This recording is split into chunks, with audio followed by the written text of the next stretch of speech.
What's going on, my Jack brother? Coach Scott here. In today's video, we're gonna talk about how to build your best body using BroScience and why I think BroScience is just as good, if not better in some cases, than actual science. Now, don't get me wrong, I think science is great. I freaking love it. I have a degree in kinesiology where I was fascinated with physiology, biomechanics, anatomy, and whenever new bodybuilding research comes out, I get freaking crazy excited.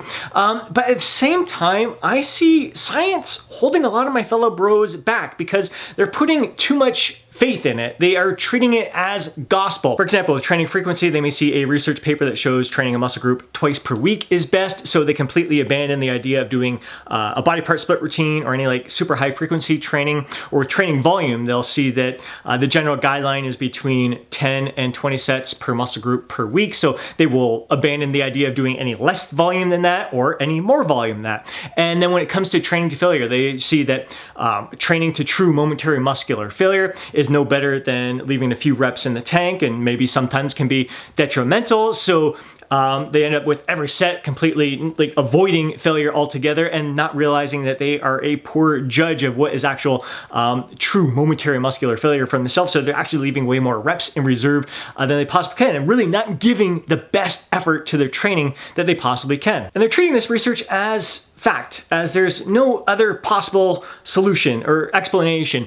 And we live in such a crazy freaking time where we've got these keyboard jockeys hiding behind an avatar, going on a video where there is a jacked bro who is absolutely putting in incredible effort, training to failure, following a body part split routine, and they'll mock him saying, yo bro, like, don't you science, man? Like, you should, this research paper here with 10 untrained overweight senior citizens showed that they're gonna get better results from not training failure than you would from training to failure. And these guys who are regurgitating the abstracts of the studies aren't even using them as intended by the researchers. That's why I love the top bodybuilding researchers, guys like Brad Schoenfeld, who in conclusion to their studies will oftentimes say, like, take this with a grain of salt, like more research is needed. Simply use this to help guide your decision-making process when designing your workout plans. And the truth is, like, a lot of these top bodybuilding researchers are bros at heart who apply bro science on a regular basis. There was a great video on the Renaissance Periodization channel not that long ago where Brett Contreras joined Mike Rizatel and Jared Feather. They're having a very science-based discussion, but within a discussion, like Brett was saying, like, you know what, like when they're working out together, a lot of times they're like saying, hey dude, like, give this a try.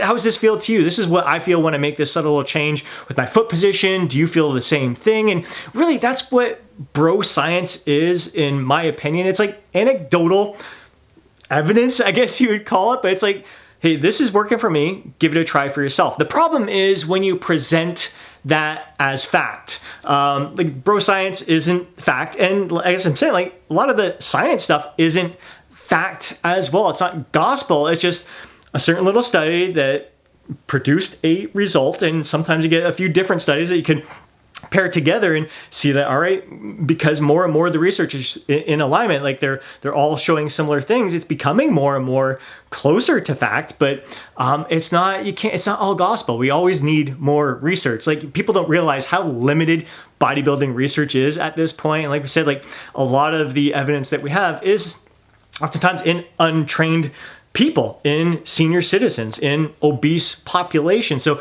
we're starting to see some more studies that are coming out with trained athletes, but even still, like, we are all so different. Like, is it someone who is just in their first 5 years of training? Is it someone who has like 10, 15, 20, 30 years of lifting experience, which oftentimes probably aren't going to make the best subjects because we're already damn near, if not at, our genetic muscular potential. So seeing any kind of progress isn't gonna really, chances are we're not gonna see that. And oftentimes, like, if it's someone new to lifting, almost anything's going to work for them at that point. So I personally tend to view science in the same way that I do bro science. When a new research paper comes out, no matter how convincing the evidence is, I still view it with a sense of curiosity, skepticism, intrigue, fascination. I think there's some, you know what, this is interesting. I'm gonna give it a shot myself and see how my body responds. And how my body responds doesn't necessarily mean you're gonna respond in the same way as well. I may not respond respond the same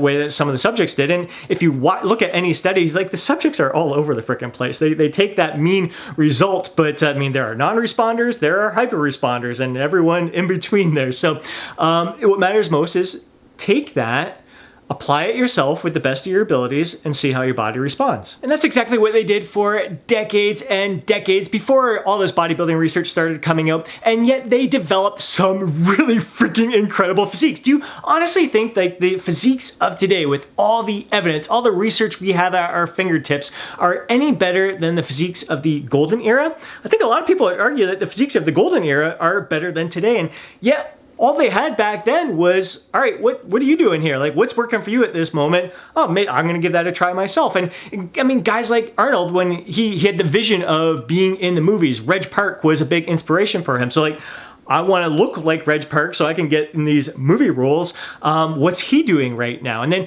he evolved over time. You just start experimenting with different approaches and find what works best for you.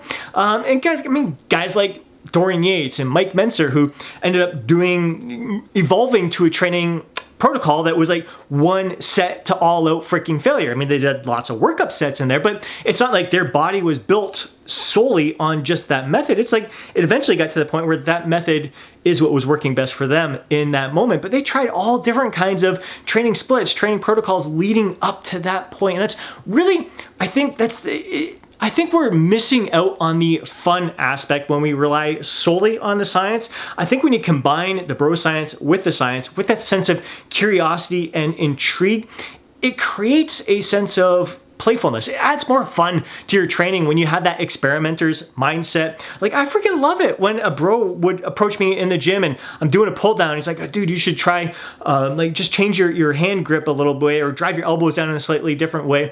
See how that feels. It worked for me in this way, and I'm curious to see if you experience the same kind of benefits that I did. And that really adds that fun element to the training. Again, it's not about, dude, I changed my hand position and I blew up like crazy. This is the best way to freaking do it. It's the only way to freaking do it. It is fact that you need to have this grip. No, it's like, give it a try for yourself, see how it goes. And it just, I mean, that is the fun of training. There's so many different training protocols we can apply, so many different ways we can perform a certain exercise in a way that we can benefit from.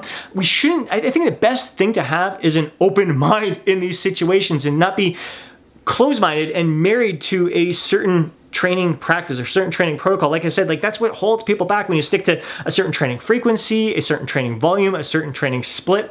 I freaking love, like I had a bias towards body part split routines. I mean, my body is largely built on body part split routines. It wasn't until like 10 years ago when I really started diving into the bodybuilding research and seeing some of the benefits of higher training frequencies, like, you know what, it's probably time that I experiment, especially as I got to near my genetic muscular potential. You gotta try different things to challenge your body in different ways. So I started training each muscle group twice per week, then 3 times per week. And you see a study come out that showed the benefits of training 6 times per week, full body work. It's like, it was only one study and there was a lot of criticism, but at the same time, it's like, you see that one study, you don't take it as gospel, but you take it as, that's freaking interesting. Like, I wonder how my body would respond to that. And the beauty is that you can incorporate it all into your yearly training plan. And that may very well be the best thing for you rather than trying to find like the one best approach. It's like, there's a whole lot of approaches that work. And one of the best things that works is the novelty effect, like change. We're not talking like muscle confusion change where like every freaking workout is completely different, but following a certain training split protocol volume, the volume can ramp up over time, but then mixing up the split after a few months there and trying something different, trying a different kind of training frequency. And again, like when it comes to training volume, frequency is what can help you spread that volume over time. So again, just don't get stuck in your ways. Have fun with your training. That is the beauty of it. Treat it all as a self-experiment for yourself.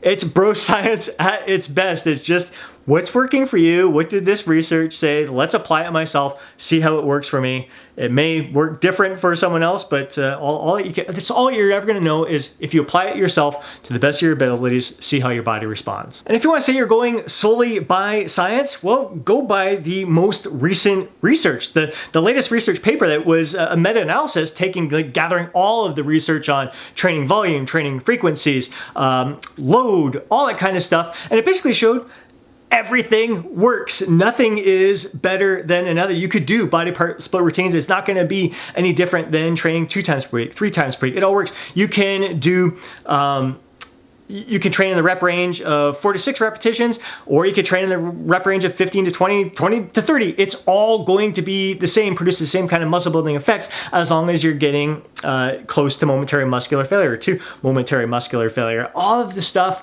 works.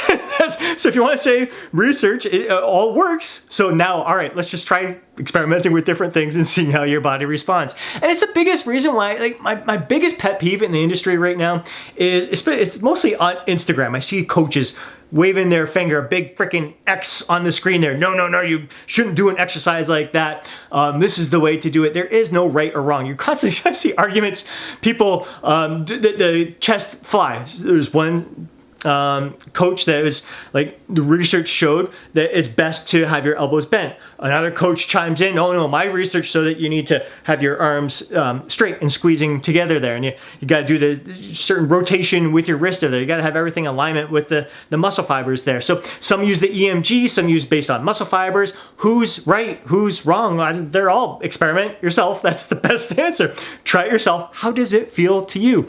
Like for example, another one, a big, oh no, no, no, don't do your shoulder press with your elbows flared out and above your head completely straight up. You've got to have the bench angled backwards, and you've got to have your elbows in front, which feels freaking awesome to me. It's been the approach that has worked best for me in recent years. I find it is a little easier on my shoulders, yet when I've instructed some of my clients to do it in that way, it is really uncomfortable and causes them more discomfort, and they feel way better with their elbows flared out and pushing up directly above their head. So I could be like, oh no, no, no, don't do it that way. That's wrong. It's not in alignment with the muscle fibers. You've got to bring those elbows in and the scapular plane and all that. This feels like shit. It's hurting me. Why do I want to keep doing it like this? And could end up leading to injury. So again, you take it.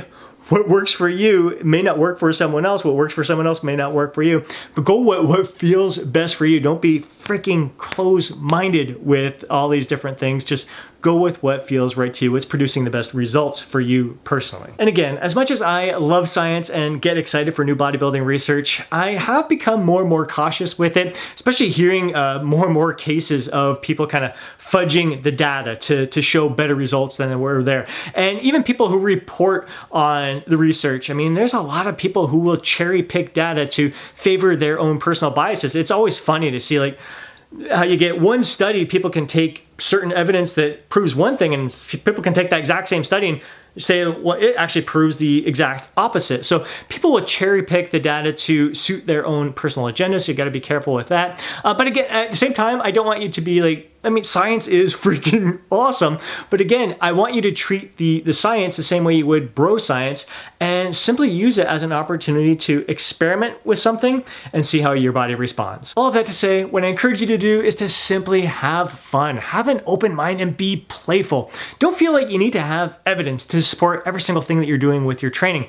And don't be afraid to approach a fellow bro who's experiencing some great results, or maybe they're trying something, they're doing something that is different than anything you've ever done before. And like, ask them, like, I'm curious, like, why are you doing what you're doing? What are you doing that is working so good for you? Then try it for yourself and see how your body responds. That is the beauty of this experience. And again, putting the effort in, putting the hard work out, consistent, disciplined effort is what's going to get you the results. I hope you enjoyed today's video. If you did, please do me a favor and smash that thumbs up button. If you want to see more videos like this, be sure to subscribe to the channel and hit that alert button so you're notified each time I upload a video. If you know a fellow bro who would benefit from watching today's video, please do me a favor and share it with them. But more than anything, I would love to hear from you down in the comment section below. Share your thoughts, share your insights, share your feedback. If you don't agree with me, that is freaking cool. That is the beauty of science. Like, a lot of this, the evidence-based people, they don't agree with each other either. And by not agreeing with each other, it gets you to, again, if you have an open mind, try different things and come to different conclusions there. So disagreeing is awesome. So don't be afraid to disagree with me down in the comment section below. Have yourself an amazing day. Before you go, don't forget to download your free guide, Lose Fat, Get Jacked. Catch you in the next video.